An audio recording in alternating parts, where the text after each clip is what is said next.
Résumé du Livre du Ciel, volume 18. Le tome 18 commence par un hymne d'amour pour la création et surtout pour l'homme. Notre premier devoir d'amour est de rendre grâce à Dieu pour la création. Ma fille, tu dois savoir que rendre grâce à Dieu pour toutes les choses qu'il a créées est l'un des premiers devoirs des créatures. 1925. Car la création a été faite par amour pour les créatures. Et quand je dis devoir, ce n'est pas une appréciation de ma part, c'est même leur premier devoir envers le Créateur. Ne pas s'acquitter de ce devoir serait de leur part une grave fraude envers le Créateur, devoir primordial, à tel point que ce devoir est si important que ma céleste maman parcourut toutes les choses créées de la plus petite à la plus grande pour, au nom de toutes les créatures, y déposer un sceau d'amour, de gloire et de remerciement à l'endroit du Créateur. À la suite de ma mère, mon humanité a également rempli ce saint devoir. Ceci a amené mon père à se montrer bienveillant envers l'humanité coupable. Jésus demande à Louisa de refaire ses prières. Bien sûr, elle s'exécute et découvre toute l'harmonie entre terre et ciel. Jésus lui dit que toutes les voix muettes de la création disent à l'homme combien Dieu les aime. Tout notre amour a été concentré sur l'homme. Nous avons mis toute la création à sa disposition. Nous avons tout organisé en fonction de lui, de sorte qu'il puisse utiliser nos œuvres comme des tremplins pour s'approcher de nous, nous connaître et nous aimer. Cependant, dans la création, le plus de l'homme, c'est qu'il a une volonté libre. Nous l'avons créé avec une volonté libre de sorte qu'il puisse croître sans cesse en beauté, en sagesse et en vertu. À notre ressemblance, il peut multiplier ses biens et ses grâces. Et Jésus ajoute, comme si toutes les choses que nous avons créées n'étaient pas suffisantes pour contenter notre amour envers l'homme et dans le but de préserver sa volonté libre, nous lui avons donné le plus précieux des cadeaux, notre volonté. Celle-ci ne devait pas seulement tenir compagnie à sa volonté humaine, mais devait se substituer à elle pour diriger son agir. 9/8/1925. C'est le premier entretien du livre et l'on peut être déjà émerveillé pour tout ce que Dieu fait pour nous et ne pas oublier de rendre grâce pour tout ce qui est créé, c'est noté. Jésus le confirme à la fin de cet entretien. Dans la mesure où l'homme accepte notre volonté comme principe de sa vie, il croît continuellement en grâce, en lumière et en beauté. Il répond au but premier de la création et nous recevons par lui la gloire qui nous est due pour toute la création. Hélas, l'homme a méprisé ce grand cadeau, il n'a même pas voulu le connaître. C'est la volonté humaine qui ferma le ciel, brisa les liens avec le Créateur, ouvrit la porte à la misère et aux souffrances et mit fin à la fête céleste dont la créature devait jouir. Le refus du don de cette volonté explique que les éléments se dressent parfois contre l'homme pour le frapper et pour le châtier. Ces éléments se sentent supérieurs à l'homme parce que celui-ci s'est placé en dessous d'eux en quittant la volonté du Créateur.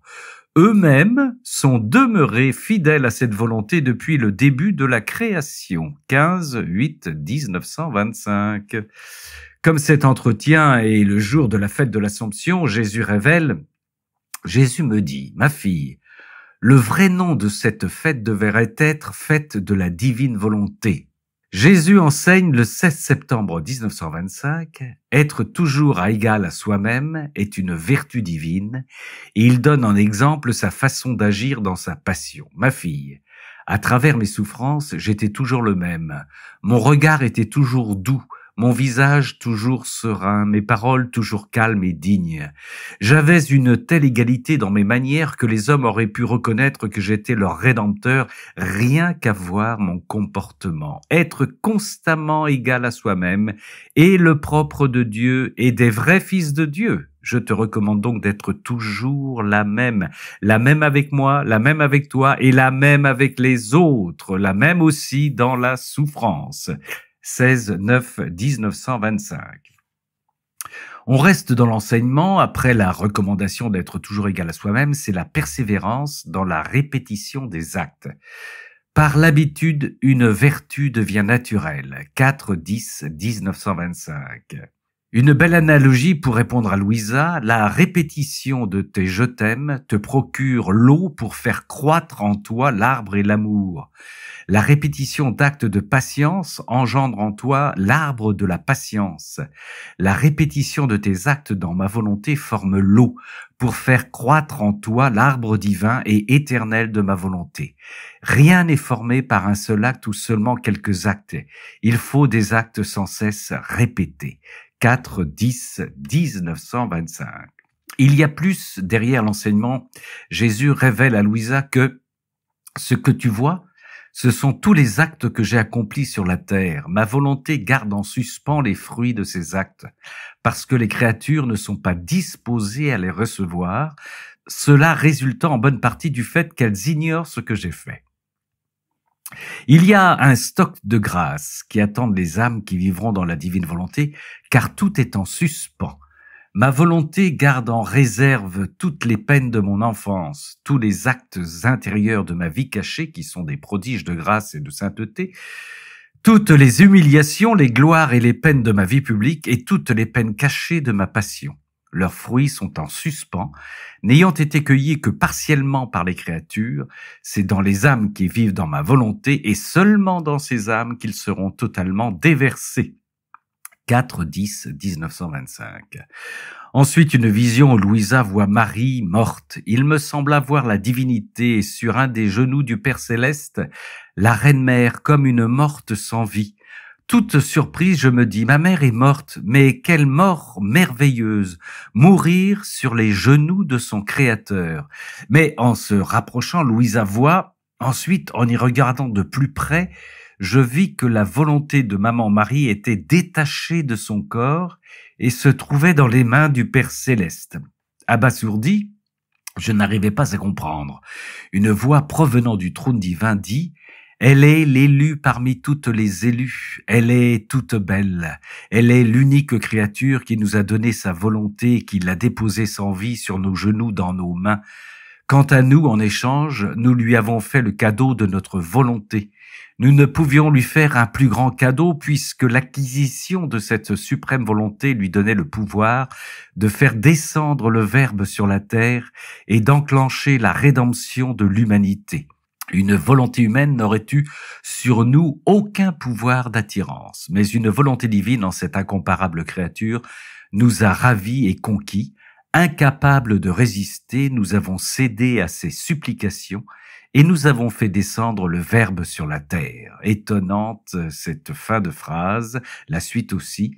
Nous attendons de toi que tu viennes mourir sur l'autre genou du Père en nous donnant toi aussi ta volonté.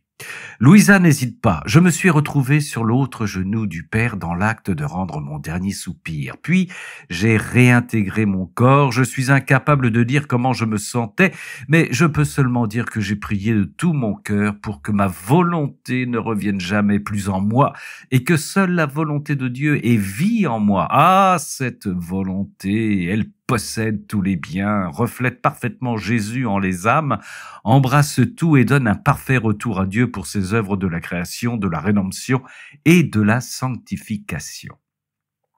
Comme le corps, l'âme a elle aussi besoin de nourriture. La divine volonté est pour elle une nourriture délicieuse et cela fait croître la vie divine en nous. Cette nourriture la rend forte dans la recherche du bien et débordante d'amour pour son Dieu. Plus on en prend, plus on est fortifié et plus on croit dans la ressemblance avec son Créateur. De plus, cette nourriture est disponible à chaque instant, à chaque respiration, jour et nuit, en toutes choses, autant de fois qu'on le désire. Ce qui est étonnant, c'est que cette nourriture constamment disponible semble l'être dans le temps présent, c'est-à-dire maintenant, comme s'il était nécessaire de vivre que dans le temps présent. Jésus, en plus, avertit clairement. « Mais l'âme qui se prive de l'aliment de ma volonté mérite condamnation puisqu'elle rejette un aliment qui lui donne vie et qui lui est offert gratuitement. » Pas vraiment le choix une fois que nous sommes informés des effets de la divine volonté sur notre âme.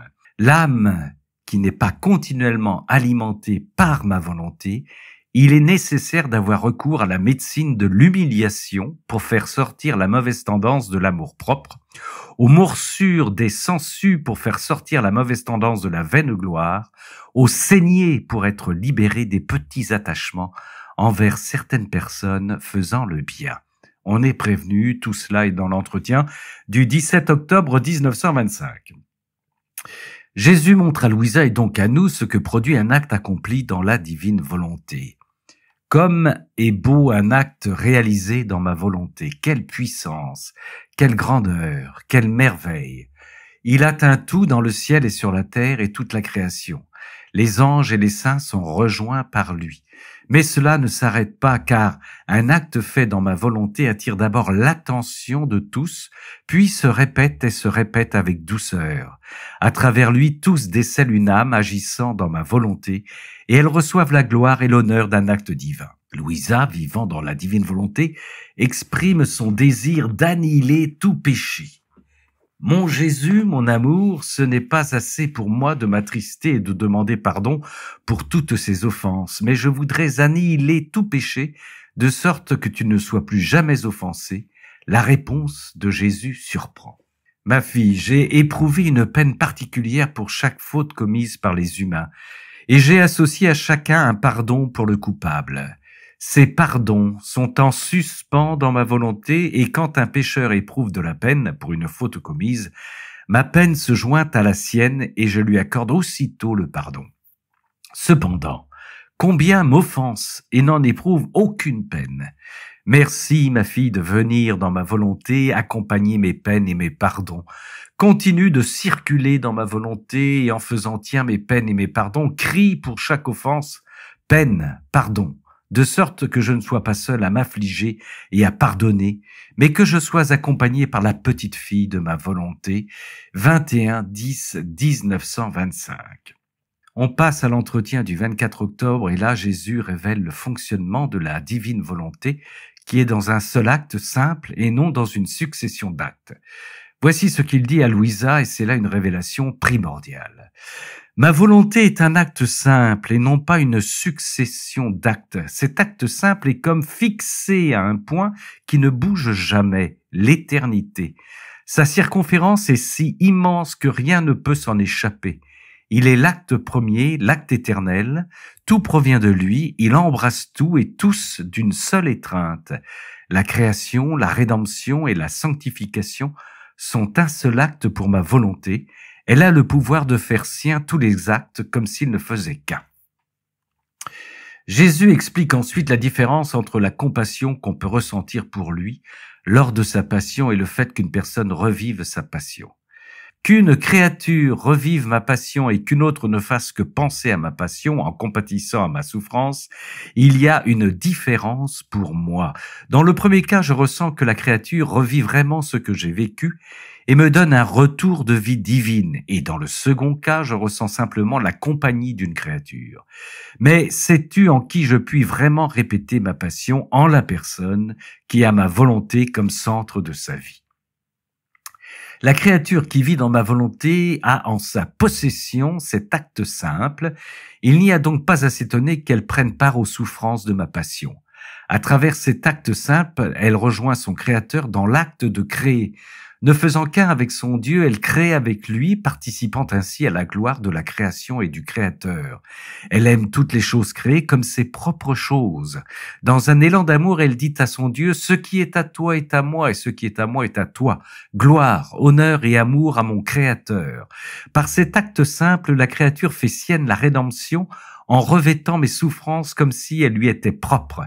Elle s'associe à tout ce que j'ai fait, mes prières, mes paroles et mes travaux. Elle déborde d'amour pour moi, compatit à mes souffrances et fait réparation. À travers cet acte simple, elle trouve tout, s'approprie tout et place ses « je t'aime » partout. Voilà pourquoi vivre dans ma volonté est le prodige des prodiges. Dieu et tout le ciel sont ravis de voir une toute petite créature nager dans toutes les choses de son Créateur. Comme un rayon de soleil, elle se diffuse partout et en tout. Par conséquent, même au prix de ta vie, ne sors jamais de cet acte simple de ma volonté, de sorte que je puisse refaire à travers toi la création, la rédemption et la sanctification. Jésus reprend comme souvent l'analogie du soleil pour expliquer la divine volonté. Cette fois, il ajoute le cœur humain. On peut dire que toute la terre vit par le soleil et que chaque plante, même le plus petit brin d'herbe, reçoit de lui sa croissance et ses fruits. Cependant, il ne change jamais. Il tire sa gloire de l'unique acte simple qu'il accomplit sans cesse. L'être humain a aussi quelque chose qui s'apparente à un acte simple, ses battements de cœur. Ceci constitue un acte simple. Le cœur ne sait rien faire d'autre que de battre. Le pouvoir d'un acte sans cesse répété est grand. Cela est particulièrement vrai en ce qui concerne le Dieu éternel, qui a tout fait en vertu d'un acte simple. Cet acte simple n'a ni passé, ni présent, ni futur. Celui qui vit dans ma volonté s'y trouve, de même que chez l'être humain, le cœur bat sans cesse, ma volonté bat sans cesse dans la profondeur de l'âme, mais par un seul battement.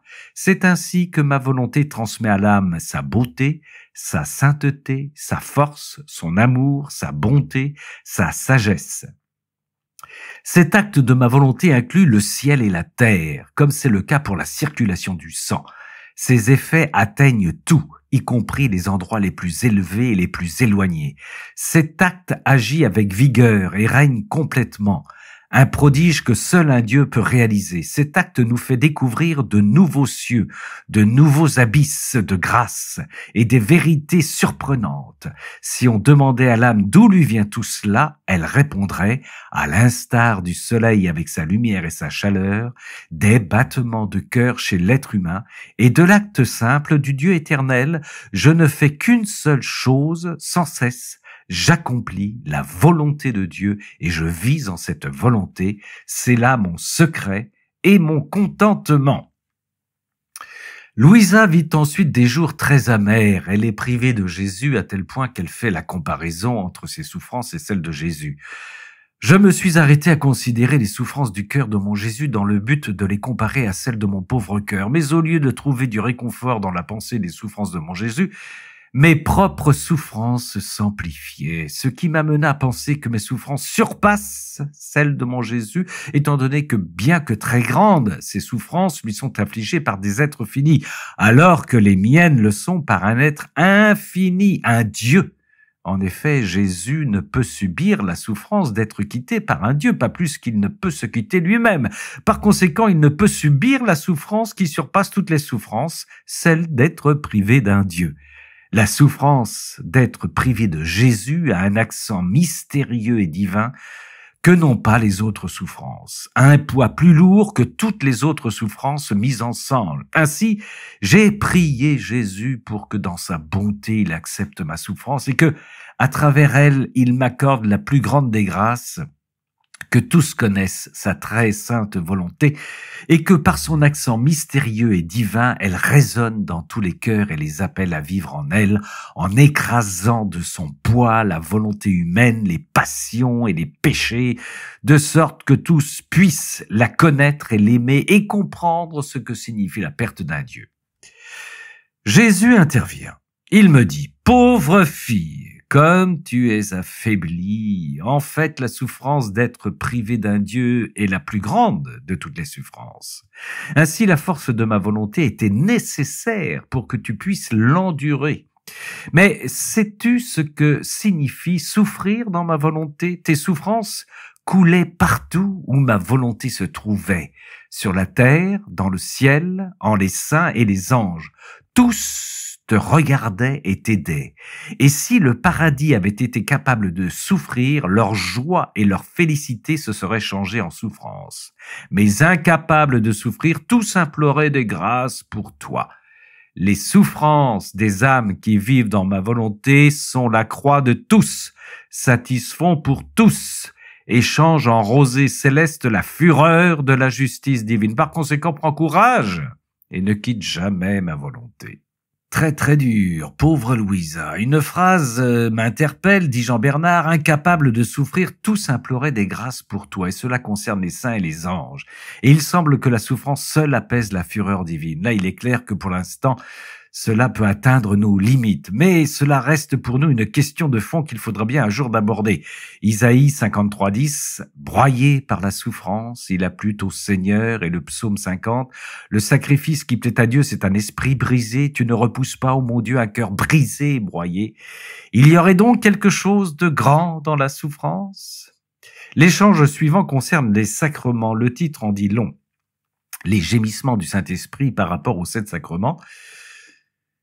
Pour faire bref, tous les sacrements sont de plus en plus sacrilèges. Bon, vous allez me dire tout cela, on le constate. Quel rapport avec la divine volonté? Jésus demande à Louisa et donc à nous de réparer pour toutes ces offenses en donnant pour chaque sacrement des déversements d'amour, car ainsi nos gémissements continuels nous seront moins pénibles. 5-11-1925. Parlons d'Adam. Il avait la science de toutes les plantes, de toutes les herbes, avec leurs vertus particulières, la science de toutes les espèces d'animaux et de la manière de les mettre à profit, la science des arts, de la musique, du chant, de l'écriture et de la médecine, bref, la science de tout. Si les générations maîtrisaient certaines sciences particulières, Adam les maîtrisait toutes. Vois donc à quel point une personne qui est à la tête d'une mission doit maîtriser tout ce qu'elle aura à communiquer aux autres. Ensuite, on passe au patriarche, à la loi. Une période de 4000 ans a été nécessaire pour que les actes préparatoires que les créatures avaient à poser aient été accomplis. Les patriarches, les prophètes ainsi que tout le bien qui s'est fait dans l'Ancien Testament ont été mis à contribution pour ouvrir la voie à l'accomplissement de la rédemption. Puis il y a l'Immaculée Conception. Attention. Cependant, il fallait plus encore. Ainsi, bons et saints qu'étaient ces actes, le mur très élevé du péché originel maintenait toujours la coupure entre les créatures et Dieu. La venue d'une vierge était nécessaire, d'une vierge conçue sans la faute originelle, innocente, sainte, enrichie par Dieu de toute grâce, et qui a su faire sien tous les actes saints réalisés pendant les 4000 ans. Elle couvrit ces actes de son innocence, de sa sainteté et de sa pureté, de sorte que la divinité les vit comme à travers ceux de cette innocente et sainte créature, qui non seulement embrassa tous les actes des anciens, mais les surpassa tous. C'est ainsi qu'elle obtint la descente sur la terre du Verbe si longuement attendu. La Vierge imprima sur les actes de l'Ancien Testament son innocence, sa sainteté et la divine volonté qui était en sa possession. Elle présenta ces actes transformés à la divinité. Elle obtint ainsi que le Rédempteur descende sur la terre. Certes, on savait que la Vierge Marie vivait dans la divine volonté, mais que les actes des prophètes repris par ma vie provoquent l'incarnation, ça, voilà qui étonne. Laissons Jésus continuer. Les actes de la Vierge ont été suffisants pour me faire descendre parmi les créatures. Mon opération divine était nécessaire pour permettre aux créatures de monter au ciel. C'est ainsi que j'ai fait mien tous les actes saints réalisés par les créatures, de la première à être venue sur la terre, la dernière et à y venir. Et j'ai placé sur eux mon sceau, lequel est constitué de mes souffrances inouïes et de mon sang versé. On retrouve à nouveau cet acte unique hors du temps. Il faut faire une bonification de tous les actes passés, présents et futurs. C'est ce que demande Jésus à Louisa, donc à nous. À l'exemple de ma céleste maman et de moi-même, tu dois embrasser dans ma volonté tous les actes réalisés dans l'Ancien Testament, ceux accomplis par la Reine du Ciel et ceux accomplis par moi-même, ainsi que ceux qui ont été réalisés ou le seront par les bonnes et saintes personnes jusqu'à la fin des temps. Sur tous ces actes, tu mettras ton sceau d'amour, de bénédiction et d'adoration, bonifié par la sainteté et la puissance de ma volonté. Rien ne doit échapper. Ma volonté embrasse tout, tu dois embrasser tout, toi aussi. 12-11-1925. Voilà, c'est dit, reste à le faire, et comme la prière dans la divine volonté est éternelle, ces actes deviennent éternels et le ciel commence à descendre. C'est très simple. Louisa se demande par où commencer. J'aurais voulu, comme mon aimable Jésus me l'a dit, ne rien laisser réchapper de tous ces actes passés, présents et futurs, qui sont pour lui un acte simple, et rester toujours en cette divine volonté pour lui prodiguer sans cesse des actes d'amour et de remerciement. J'aurais tout au moins voulu dresser une longue liste de ces actes pour me stimuler à l'admiration et à la louange, et pour m'aider à me maintenir toujours en elle. Mais à cause de ma petitesse, je ne savais pas par où commencer. Jésus complète son explication. Vivre dans ma volonté, c'est tenir compagnie à tous ces actes. Ma volonté ne veut pas être isolée dans la création, mais veut être toujours en compagnie des créatures. Elle aime tellement les créatures que pour elle, elle maintient l'ordre partout dans la création. Et elle se fait vie pour chacune des choses créées. Ma volonté veut toujours donner. Elle trouve la petitesse belle, riche et puissante. Elle veut la garder toujours auprès d'elle afin de pouvoir lui donner sans cesse. Il n'y a rien de plus beau, de plus gracieux et de plus surprenant que de voir une âme qui tient compagnie aux actes de la volonté et de son Créateur. Entre cette âme et le Créateur, il y a une rivalité, un amour réciproque, un mouvement continuel de don et de réception. Jésus nous dit et nous redit: vivre dans ma volonté est le prodige des prodiges. Et il continue: l'âme qui vit dans ma volonté, elle perçoit ma volonté comme étant sienne, elle ressent son aura céleste, elle perçoit sa ressemblance avec celui qui l'a créée, elle se sent investie des reflets du Créateur. En toute chose, elle ressent la puissance du fiat créateur. Dans la mer des biens qu'elle possède, elle dit: comme je suis heureuse, la volonté de Dieu m'appartient et je l'aime. Il prend la prière que Louisa lui a présentée le matin. Au lever du jour, tu m'as dit: que mon esprit s'éveille dans ta divine volonté et couvre de ta volonté toutes les intelligences des créatures pour qu'elles s'éveillent dans ta volonté. Au nom de toutes, je te présente leur adoration, leur amour et leur soumission. Alors une rosée céleste, issue de ma volonté, s'est répandue sur toutes les créatures, apportait à chacune la grâce obtenue par ton acte. Louisa, qui ne perd pas le nord, je dis à Jésus: pourtant mon amour et ma vie, malgré cette rosée, les créatures ne changent pas. Jésus reprit: la rosée matinale est si bienfaisante, à moins qu'elle ne tombe sur du bois sec ou sur quelque chose qui n'a pas de vie, la rosée de ma volonté est encore bien plus bienfaisante, à moins que les âmes qui la reçoivent ne soient complètement mortes à la grâce, auquel cas cependant par sa vertu vivifiante, elle essaie de leur infuser un peu de vie. Mais toutes les autres âmes, certaines plus, certaines moins, selon leur disposition, sentent les effets de cette rosée bénéfique. 22-11-1925. Il continue: ma fille, une personne qui vit véritablement dans ma volonté a dans le tréfonds de son âme toutes les créatures et toutes les choses. En effet, par sa vie dans ma volonté, elle possède tout ce que ma volonté a fait et fera, et elle aime comme j'aime. Par conséquent, je trouve en elle les cieux étoilés, le soleil éblouissant, les vastes mers, les prairies fleuries. La suite nous indique que ce n'est pas du mysticisme. La véritable vie dans ma volonté embrasse tout. Il y a en cette personne le saint Adam dans l'état où il était sorti de mes mains créatrices et l'Adam coupable, humilié et en larmes. Ainsi, la personne qui vit dans ma volonté est liée à Adam dans son état de sainteté et, se joignant à ses actes innocents et saints, elle peut me rendre gloire et faire sourire de nouveau toute la création. D'autre part, partageant ses pleurs, elle peut s'affliger avec lui de ce fiacre jeté qui a entraîné tant de ruines. En la personne qui vit dans ma volonté se trouvent aussi les prophètes, les patriarches et les saints-pères avec tous leurs actes, eux qui ont tant soupiré après la venue du Rédempteur. Dans ma volonté, cette personne peut s'associer à leurs soupirs. Il se trouve aussi en elle mon inséparable mère et ma propre personne, avec tous leurs actes, desquels ont découlé tant de prodiges. En somme, je veux qu'elle participe à toutes mes choses, passées, présentes et futures. Il est juste et nécessaire que toutes ces choses soient inséparables d'elle. Si je ne les trouve pas en elle, ce qu'elle ne vit pas totalement dans ma volonté est qu'elle ne peut me donner des retours d'amour pour tout ce qui m'appartient. Ne l'ai-je pas créée pour qu'elle soit un petit monde et un petit Dieu ? Voilà pourquoi je ne cesse de te répéter que la vie dans ma volonté n'est pas encore connue. Je t'enseigne tant de choses et j'agrandis ta capacité pour que tous mes biens puissent entrer en toi. Je veux des retours d'amour pour tout ce qui provient de moi. Arrivé à ce stade de lecture, le premier réflexe est de se dire: ce n'est pas pour moi, gravissime erreur. C'est bien pour tout le monde. Je veux des retours d'amour pour tout ce qui provient de moi. Je ne peux tolérer qu'une personne qui vit dans ma volonté ne connaisse pas toutes mes choses, ne les aime pas et ne les possède pas. Autrement, comment pourrait-on parler du grand prodige de la vie dans ma divine volonté ? Il y a ensuite une superbe image sur la création, sur l'homme, sur ce qui était prévu sans la faute originelle. Dégustons. Ma fille, Regarde le ciel, quel ordre, quelle harmonie. Aucune étoile ne peut être sans l'autre. L'une soutient l'autre, l'une est la force de l'autre.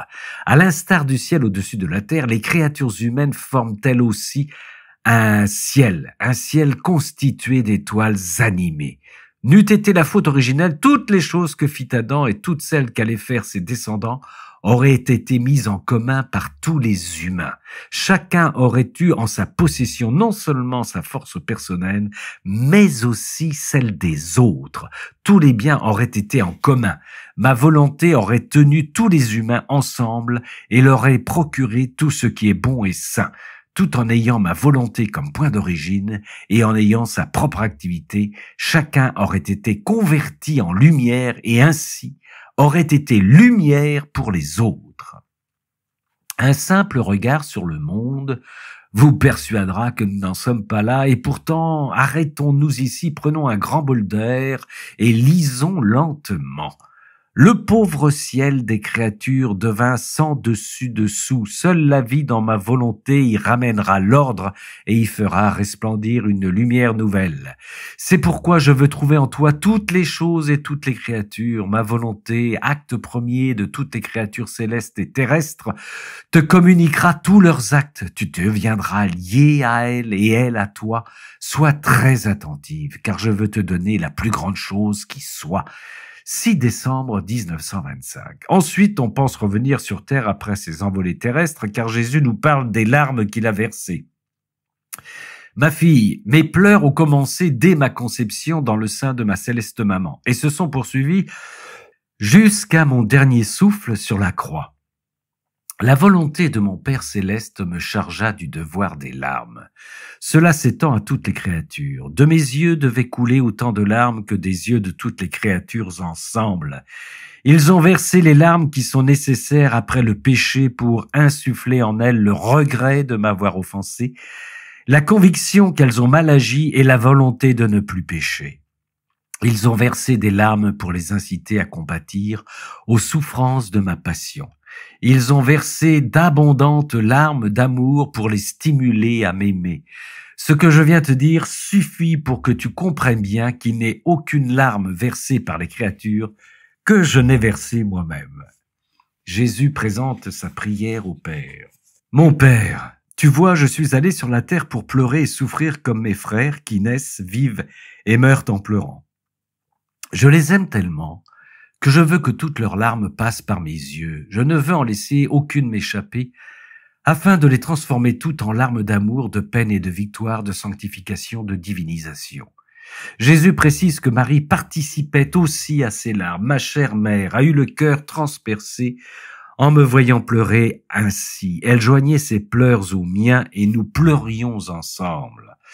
L'entretien se termine par une comparaison très instructive et très claire qui nous incitera à entrer définitivement dans la vie de la divine volonté. Avant de pécher, Adam possédait ma volonté. De ce fait, il croissait magnifiquement dans la ressemblance avec son Créateur, à tel point que tous dans le ciel en étaient ravis et se sentaient honorés de le servir. Par son péché, il perdit la possession de ma volonté. Bien qu'il pleurât beaucoup sa faute, ne pécha plus et put encore accomplir ma volonté, il ne pouvait plus la posséder. Car la greffe qui le relayait à Dieu était brisée. Cette greffe fut refaite par moi, le Verbe éternel, après 4000 ans. Cependant, en dépit de cette greffe divine, refaite au milieu de tant de larmes, de gémissements et de souffrances, combien se contentent de la situation d'Adam après sa chute? Simplement faire ma volonté? D'autres ne veulent pas entendre parler ma volonté, ou pire, ils se rebellent contre elle. Seulement ceux qui choisissent de vivre dans ma volonté atteignent l'état d'innocence d'Adam avant sa chute. Il y a un très grand écart entre ceux qui font ma volonté et ceux qui la possèdent, le même qu'entre la situation d'Adam avant sa chute et sa situation après sa chute. Quand je suis venu sur la terre, j'ai agi comme un Dieu, en faisant le nécessaire pour que l'homme puisse recouvrer sa situation d'origine, c'est-à-dire posséder ma volonté. Bien que présentement la plupart ne profitent de ma venue que comme un remède pour leur salut, ne font appel à ma volonté que comme un moyen pour ne pas aller en enfer, je continue d'attendre que les âmes s'élèvent plus haut et acceptent ma volonté comme vie. En faisant connaître cette volonté, j'attends que les âmes choisissent d'en prendre possession, que la grève divine que j'ai refaite porte fruit. Ainsi mes larmes se changeront en sourires célestes et divins pour moi et pour elle. Jésus dit à Louisa, « Ma fille, il est vrai que vivre dans ma volonté est un cadeau et que c'est le plus grand des cadeaux. Mais ce cadeau qui a une valeur infinie, qui est une lumière qui ne faiblit jamais, qui est un soleil qui ne se couche jamais, et qui redonne à la personne sa place d'honneur et de souveraineté dans la création, n'est accordé qu'à ceux qui sont bien disposés, qui ne vont pas le gaspiller et qui sont prêts à sacrifier leur propre vie pour que ce cadeau ait en eux la suprématie totale. Pour faire ce cadeau à une créature, je m'assure, en premier, qu'elle désire vraiment faire ma volonté et non la sienne, qu'elle est prête à tout sacrifier pour atteindre ce but et que, à chaque action qu'elle fait, elle réclame le cadeau de ma volonté, même sous la forme d'un prêt. Quand je vois qu'elle a pris l'habitude de tout faire avec le prêt de ma volonté, je le lui donne parce que, en la demandant sans cesse, elle a formé en elle le vide où je peux déposer le cadeau céleste. S'étant habituée à vivre avec le divin aliment de ma volonté sous la forme d'un prêt, elle a perdu le goût de sa propre volonté, son palais s'est ennobli et ne peut plus s'adapter au vil aliment de sa propre volonté. Ainsi, se voyant en possession de ce cadeau qu'elle a tant désiré, elle en vit et lui donne tout son amour. Et pour conclure ce cadeau de Noël, l'entretien du 25/12/1925, Jésus précise. Cependant, il est nécessaire que la personne soit bien disposée, connaisse bien le cadeau offert et l'estime vraiment. La connaissance est pour elle le premier pas à franchir. Cette connaissance ouvre la voie et est comme le contrat qui devra être signé pour l'obtention du cadeau. Plus l'âme acquiert de connaissances sur ma volonté, plus elle la désire et plus elle presse le donateur divin d'apposer sa signature sur le contrat qui va la lui donner. Un signe que je veux actuellement accorder le cadeau de ma volonté aux créatures et que je désire beaucoup que sa connaissance se répande partout. D'ailleurs, Jésus dit à Louisa, « La vie dans la divine volonté est la chose la plus grande qui puisse t'arriver et par elle tu vis divinement. » Pour aller encore plus loin dans la divine volonté, Jésus considère toutes les choses créées comme des cadeaux de ma volonté, qu'elles soient petites ou grandes, naturelles ou surnaturelles, amères ou douces, qu'elles t'apparaissent toutes comme des cadeaux de ma volonté. 25/12/1925. Après tous ces cadeaux, Louisa expérimente de nouveau son isolement. Jésus me dit en souriant, « Fille de ma volonté, courage. Ton isolement sert de compagnie à l'isolement de ma volonté au milieu des créatures, lequel est beaucoup plus pénible que le tien. » Jésus parle de son isolement en raison de la volonté humaine. Les volontés humaines ne tiennent aucun compte de l'amour et des soins maternels que leur prodigue ma volonté. Elles se tiennent loin d'elle. Plusieurs ne la connaissent même pas. D'autres la méprisent ou s'en moquent. Ensuite, Jésus donne une vision à Louisa. Les hommes préparent la guerre. Nous sommes en 1925. Voici ce qu'il en dit. Ma fille, bien qu'il fasse l'éloge de la paix, le monde prépare la guerre, et bien qu'il prône la bonne entente avec l'Église, il prépare la bagarre contre elle. La même chose m'est arrivée, les gens m'ont acclamé comme roi et porté en triomphe alors que je rentrais à Jérusalem. Mais ils m'ont crucifié peu de temps après. Les choses qui ne sont pas fondées sur la vérité ne peuvent tenir longtemps. Car quand il n'y a pas de vérité, il n'y a pas d'amour. Sans la présence de l'amour, la vie dépérit. Par conséquent, ce que le monde tient caché se manifestera, la paix se changera en guerre. Que de choses inattendues surviendront. 24/1/1926. Pour terminer avec Adam, Louisa se demande, comment se fait-il qu'après avoir rompu avec la divine volonté, Adam ne faisait plus les délices de Dieu comme auparavant? Jésus lui répond. Par son péché, il perdit son statut de fils et par ça celui de serviteur. La force, la domination, l'attirance et la fragrance divine qu'il possédait disparurent. Ses actes ne reflétaient plus le divin comme auparavant. Nous gardions désormais nos distances, lui par rapport à nous et nous par rapport à lui. Bien qu'il continuât d'agir comme auparavant, ses actes ne nous disaient plus rien. Ensuite, Jésus dresse le portrait de nos actes accomplis sans la volonté divine, et ce n'est pas reluisant. Pour faire bref, c'est du rien, sans goût, sans odeur ni saveur. Néanmoins, il précise qu'en revanche, après la faute d'Adam, les choses créées sont demeurées intactes. Aucune n'a perdu quoi que ce soit de son origine. Seul l'homme a dégradé. Il a perdu sa noblesse originelle et sa ressemblance avec son Créateur. Mais il y a un recours. Cependant, ma volonté ne l'a pas abandonné complètement, bien qu'elle n'était plus en mesure de le soutenir comme auparavant, puisqu'il s'était lui-même détaché d'elle. Elle s'est quand même offerte comme remède afin qu'il ne périsse pas complètement. Ma volonté est remède, équilibre, préservation, nourriture, vie et plénitude de la sainteté. Quelle que soit la matière dont l'homme veut que ma volonté vienne à lui, elle vient ainsi. S'il la veut comme remède, elle vient pour éliminer la fièvre de ses passions, la faiblesse de ses impatiences, le vertige de son orgueil, la maladie de ses attachements, et ainsi de suite. S'il la veut comme aliment, elle se présente pour raviver ses forces et l'aider à croître en sainteté. S'il la veut comme moyen d'atteindre la plénitude de la sainteté, alors ma volonté fait la fête, car elle voit qu'il veut revenir à son origine. Alors elle s'offre à lui, redonner sa ressemblance avec son Créateur, l'unique but pour lequel il a été créé. Ma volonté ne quitte jamais l'homme. Si elle le quittait, il s'évaporerait en néant. S'il ne cherche pas à devenir saint par ma volonté prend quand même les moyens pour qu'il soit au moins sauvé. Louisa, toujours terre à terre, demande à Jésus « Pourquoi n'as-tu pas accompli tout cela lors de la rédemption ?» Jésus lui dit « Ma fille, le principal motif pour lequel je suis venu sur la terre est précisément que l'homme réintègre le sein de ma volonté comme il en était au début. Mais pour arriver à cela, j'aurais dû d'abord, par le moyen de mon humanité, former les racines, le tronc, les branches, les feuilles et les fleurs de l'arbre.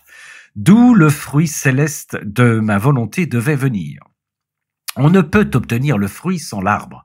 Cet arbre a été arrosé par mon sang, cultivé par mes souffrances, mes gémissements et mes larmes, et illuminé par le soleil de ma volonté.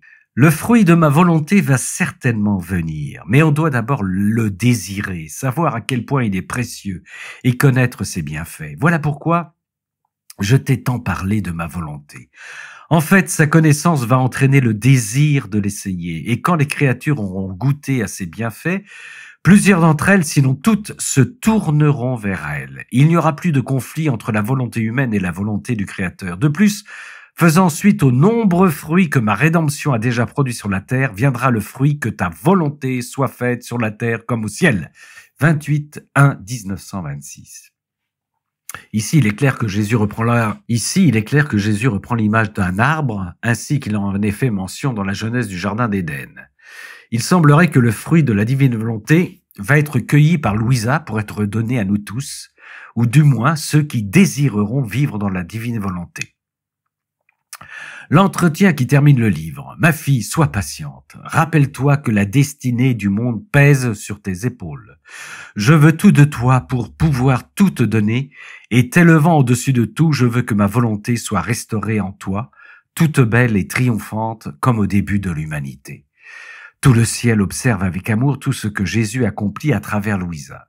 Chaque manifestation que je te fais concernant ma volonté est une béatitude provenant du sein de la divinité. Non seulement ces béatitudes te rendent heureuse et te disposent à mieux vivre dans ma volonté, mais elles te préparent pour de nouvelles connaissances. De plus, tout le ciel est illuminé par ces béatitudes sorties de notre sein. Oh, comme les bienheureux du ciel te sont reconnaissants, et comme ils prient pour que je te continue ces manifestations de ma volonté.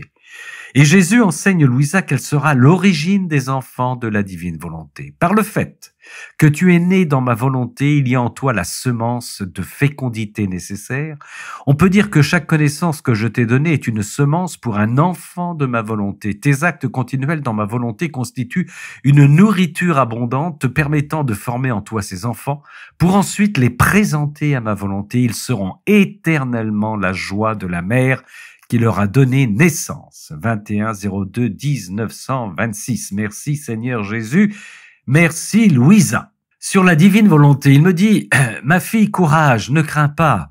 Qui vit dans ma volonté vit au centre de mon humanité. Ma divine volonté en mon humanité rayonne sur chaque personne et sur chaque endroit sur la terre. Comme l'homme avait rompu son alliance avec la divine volonté, il était approprié que, en son nom, mon humanité fasse les premiers pas pour refaire ce lien. C'est ainsi que par sa vie, ses paroles et ses souffrances, mon humanité a ramené l'homme vers son Créateur pour qu'il soit de nouveau conforme à l'ordre pour lequel il avait été créé. Et par le fait que l'âme qui vit dans ma volonté est au centre de mon humanité, tout ce que j'ai fait et souffert est orienté vers cette âme. Si elle est faible, je lui donne de la force. Si elle est souillée, mon sang la lave et l'embellit. Mes prières la soutiennent, mes bras la tiennent fermement et la couvrent du fruit de mes travaux. En somme, tout tourne pour défendre et aider cette âme. 1-10-1925. Vivant au centre de mon humanité, l'âme qui vit dans ma volonté profite pleinement des fruits de tout ce que j'ai fait et souffert. Ma volonté réalise totalement en elle le dessein pour lequel elle a été créée. 1-10-1925. Sur la Vierge Marie, ce devoir de rendre grâce pour toutes les choses créées est si important que ma céleste maman, qui avait tant à cœur notre gloire, notre défense et nos intérêts, parcourut toutes les choses créées, de la plus petite à la plus grande, pour, au nom de toutes les créatures, y déposer un sceau d'amour, de gloire et de remerciement à l'endroit du Créateur. 9-8-1925. Quant à ma mère, en s'entendant interpellée par la divine volonté, qui a toujours été entière et triomphante en elle, elle a compris que quelqu'un de la famille céleste lui demandait de se rendre sur la terre. Elle a immédiatement dit à tout le ciel, « Allons-y, allons-y, c'est quelqu'un de notre famille qui nous appelle à remplir des devoirs de famille sur la terre. Ils sont donc tous ici avec nous, la Vierge, les saints et les anges, pour accomplir l'acte d'adoration que tu veux faire. Et la divinité est là pour recevoir cet acte. » 11-2-1925. Sur la fête de l'Assomption, 15-8-1925. Après ces propos de Jésus, je me suis mise à réfléchir sur la fête de l'Assomption de ma céleste maman. D'un ton tendre et touchant, mon doux Jésus me dit « Ma fille, le vrai nom de cette fête devrait être fête de la divine volonté. C'est la volonté humaine qui ferma le ciel, brisa les liens avec la Créateur, ouvrit la porte à la misère et aux souffrances, et mit fin à la fête céleste dont la créature devait jouir. Ma maman reine, en accomplissant sans cesse la volonté de l'Éternel, on peut dire que sa vie n'était que divine volonté, ouvrit les cieux et rétablit au ciel les festivités avec les créatures.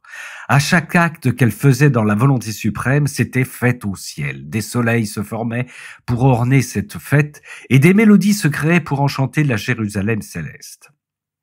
La véritable cause de ces fêtes était l'éternelle volonté opérant en ma céleste maman. Cette volonté opérait en elle des prodiges qui étonnaient le ciel et la terre, l'enchaînaient à l'éternel avec des liens d'amour indissolubles, et ravissaient le Verbe dans le sein même de sa mère. Enchantés, les anges répétaient « D'où viennent une telle gloire, un tel honneur, une telle grandeur et tant de prodiges chez cette créature? C'est pourtant de l'exil qu'elle provient. » Stupéfiés et tremblants, ils reconnaissaient que c'était la volonté de leur Créateur qui agissait en elle. Et ils disaient « Saint, Saint, Saint, honneur et gloire à la volonté de notre souverain Seigneur. 3 fois sainte est celle qui laisse cette volonté suprême opérer en elle. Par-dessus tout, c'est ma volonté qui est célébrée en la fête de l'Assomption de ma très sainte mère. C'est ma volonté qui a élevé ma mère à une telle hauteur. Tout ce qui lui aurait pu lui arriver n'aurait été rien sans les prodiges que ma volonté opérait en elle. C'est ma volonté qui lui a conféré la fécondité divine et a fait d'elle la mère du Verbe. C'est ma volonté qui l'a fait embrasser toutes les créatures, devenir la mère de tous et aimer chacun d'un amour maternel divin. C'est ma volonté qui l'a faite reine de toutes les créatures. Quand ma mère est arrivée au ciel au jour de l'Assomption, ma volonté fut grandement honorée et glorifiée pour l'ensemble de la création. Et une grande fête qui n'a cessé depuis débuta dans le ciel. Bien que le ciel eût déjà été ouvert par moi et bien que de nombreux saints s'y trouvaient déjà, c'est quand la Reine Céleste, ma bien-aimée mère, arriva au ciel que commença cette grande fête de ma volonté. Ma mère fut la cause première de cette fête. En elle, ma volonté avait accompli tant de prodiges, et elle l'avait si parfaitement observé pendant toute sa vie terrestre. Oh, comme tout le ciel loua la volonté éternelle quand parut au milieu de la cour céleste cette sublime reine, toute auréolée de la lumière du soleil de la divine volonté. On la vit toute parée de la puissance du suprême fiat, puisqu'il n'y avait pas un seul battement de son cœur sur lequel ce fiat n'était imprimé. Étonnés, tous les êtres célestes la regardaient en disant « Monte, monte encore plus haut ! Il est juste que celle qui a tant honoré le suprême fiat, par lequel nous nous trouvons nous-mêmes dans la patrie céleste, est le trône le plus élevé qu'elle soit notre reine. » Le plus grand honneur qu'elle reçut ce jour-là fut que la divine volonté était honorée en elle. 15-8-1925. J'ai vu ma céleste maman avec son bébé Jésus dans les bras. Elle l'embrassa et le plaça sur son sein, puis le nourrit de son lait très pur. Je lui ai dit, « Ma mère, à moi tu ne donnes rien. Oh, permets-moi au moins de placer mon je t'aime entre ta bouche et celle de Jésus quand tu l'embrasses, de sorte que mon petit je t'aime accompagne tout ce que tu feras. » Elle me répondit, « Ma fille, fais-le, mets ton petit je t'aime non seulement sur nos lèvres, mais aussi sur tout ce qui s'opère entre lui et moi. Tu dois savoir que tout ce que je faisais pour mon fils, je le faisais aussi pour les âmes qui vivraient dans la divine volonté, parce que, étant en cette sainte volonté, elles allaient être aptes à profiter de ces choses autant que Jésus. Ainsi, quand j'embrassais mon fils, j'embrassais toutes ces âmes. Et si tu veux que je répète pour toi ce que j'ai fait pour mon fils, assure-toi d'être toujours dans sa volonté, et je serai généreuse dans mes faveurs à ton endroit. » Sur la passion. Je pensais aux souffrances que Jésus endura durant sa passion. Se montrant brièvement, il me dit, « Ma fille, à travers mes souffrances, j'étais toujours le même. Mon regard était toujours doux, mon visage toujours serein, mes paroles toujours calmes et dignes. J'avais une telle égalité dans mes manières que les hommes auraient pu reconnaître que j'étais leur rédempteur, rien qu'à voir mon comportement. Bien que par leur intensité, leur nombre, mes souffrances auraient eu de quoi m'anéantir complètement, il n'en était rien. Au milieu de mes ennemis, je demeurais comme un soleil majestueux, avec ma sérénité habituelle et mon comportement paisible. Être constamment égal à soi-même est le propre de Dieu et des vrais fils de Dieu. 4-10-1925. Sur les sacrements. J'ai institué les sacrements afin de prolonger ma vie sur la terre auprès de mes enfants. Mais que de déception! D'abord pour le baptême. Content d'accueillir un enfant, Jésus constate. Mon sourire se change rapidement en peine et la fête en deuil, sachant que cet enfant deviendra un ennemi, un nouvel Adam et peut-être une âme perdue. En ce qui concerne les prêtres, surtout si de surcroît, le ministre qui baptise le fait sans le respect, la dignité et le décorum dû à un sacrement régénérateur. Combien de fois il est plus attentif à des bagatelles qu'à l'administration à proprement parler du sacrement. Sur la confirmation. Passons maintenant au sacrement de confirmation. Là aussi que de soupirs amers. Par la confirmation, j'affermis le courage de la personne qui reçoit le sacrement. Je lui redonne sa force perdue afin qu'elle devienne invincible devant ses ennemis et ses passions. Je l'admets dans la milice du Créateur pour qu'elle puisse conquérir sa patrie céleste.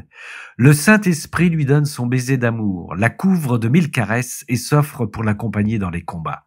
Souvent, hélas, il ne reçoit en retour que le baiser du traître, que du mépris pour ses caresses et sa compagnie, que de soupirs, que de gémissements pour que revienne cette personne, que de paroles murmurées en son cœur, mais en vain. Sur le sacrement de pénitence. Poursuis ton envol et tu entendras les gémissements angoissés du Saint-Esprit dans le sacrement de pénitence. Que d'ingratitude et de profanation de la part de ceux qui l'administrent et de ceux qui le reçoivent. Par lui, mon sang agit sur le pécheur repentant en recouvrant son âme pour la laver, l'embellir, la guérir, la fortifier et lui redonner les grâces perdues. Il lui remet les clés du ciel que le péché lui avait ravies et il imprime sur son front le baiser pacifiant du pardon. Que de gémissements en voyant certaines personnes s'approcher de ce sacrement par routine et sans contrition. Au lieu d'y trouver la vie et les grâces pour leur âme, elles y trouvent la mort et l'encouragement à leur passion. Le sacrement est pour elles une plaisanterie. Mon sang, au lieu d'être un bain pour leur âme, devient un feu qui la rend encore plus flétrie. À chaque confession, mon amour pleure et répète en soupirant « Ingratitude humaine, comme tu es grande, partout tu cherches à m'offenser, alors que je t'offre la vie, c'est vers la mort que tu te diriges. » Sur l'Eucharistie. Va dans tous les tabernacles, dans toutes les hosties, et tu y entendras le Saint-Esprit gémir d'un chagrin indicible. Par le sacrement de l'Eucharistie, les âmes reçoivent non seulement leur propre vie, mais également la mienne. Ce sacrement forme ma vie en elles. Cette vie va en croissant par la répétition des communions. Ces âmes peuvent dire « Je suis un autre Christ ». Mais hélas, bien peu profitent de ce sacrement. Dans combien de cœurs où je descends, je décèle des armes pour me blesser, pour que soit répétée ma passion.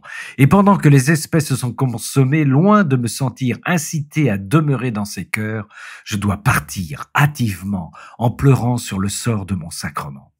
Sur le sacrement de l'ordre, descends aussi dans le sacrement de l'ordre. Là, tu trouveras nos souffrances les plus cachées, nos larmes les plus amères, nos gémissements les plus profonds. L'ordination élève l'homme à une hauteur suprême et lui confère une mission divine. Répéter ma vie, administrer les sacrements, révéler mes secrets, annoncer l'évangile, ma science la plus sacrée, concilier le ciel et la terre, porter Jésus aux âmes. Mais hélas, combien de prêtres sont pour nous des Judas, des profanateurs, du caractère sacré imprimé en eux. Oh, comme le Saint-Esprit gémit en voyant ces prêtres profaner les liens les plus sacrés établis entre le ciel et la terre. L'ordre inclut tous les sacrements. Si le prêtre sait préserver dans son intégrité le caractère propre à chaque sacrement, il est comme leur gardien et comme le défenseur de Jésus lui-même. S'il ne le fait pas, notre peine est grande, nos gémissements sont continuels. Sur le mariage, écoute maintenant en ton cœur nos profonds gémissements concernant le sacrement du mariage. Le mariage a été élevé par moi au rang de sacrement dans le but d'établir entre le père, la mère et les enfants des liens sacrés d'amour, de concorde et de paix, s'apparentant à ceux qui existent en la très sainte Trinité. Ainsi, la terre allait être peuplée de familles terrestres reflétant la famille céleste. Leurs membres allaient être comme des anges terrestres appelés à venir peupler les régions célestes. Cependant, que de gémissements en voyant tant de familles terrestres refléter l'enfer plutôt que le ciel. Au lieu de l'amour, c'est la discorde, le manque d'amour et la haine qui règnent en elles. Aussi, beaucoup de créatures terrestres ressemblent à des anges rebelles dédiés à l'enfer, ce qui fait grandement gémir le Saint-Esprit. Sur le sacrement des malades, que tes déversements d'amour se fassent aussi sur le lit des mourants à qui on administre l'onction des malades. Là aussi, que de gémissements, que de larmes secrètes, ce sacrement a la vertu de mettre en sécurité le pécheur au moment de la mort. Elle confirme la sainteté du bien qu'il a fait. Elle tisse un dernier lien entre la créature et son créateur. Elle pose le sceau du ciel sur l'âme rachetée en lui, infusant les mérites du Rédempteur pour l'enrichir, la purifier, l'embellir. Elle est le dernier coup de brosse que lui donne le Saint-Esprit pour la bien disposer à quitter la terre et apparaître devant son créateur. En somme, l'onction des malades est la dernière expression de notre amour pour l'âme. Elle est la reconnaissance de toutes ses bonnes actions. Elle agit d'une manière surprenante sur ceux qui sont ouverts à la grâce. Par ce sacrement, l'âme est comme couverte d'une rosée céleste qui éteint d'un seul souffle ses passions, son attachement à la terre et à tout ce qui n'est pas du ciel. Cependant, que de gémissements, de larmes amères, d'indisposition, de négligence, de perte d'âme. Combien peu tirent parti du sacrement des malades pour la sanctification de leur âme et pour la mise en ordre de toutes leurs bonnes actions. Si les gens pouvaient entendre nos gémissements sur les mourants en train de recevoir le sacrement de malade, ils en éprouveraient une grande peine. Sœurs et frères, dans la divine volonté, soyez abondamment bénis.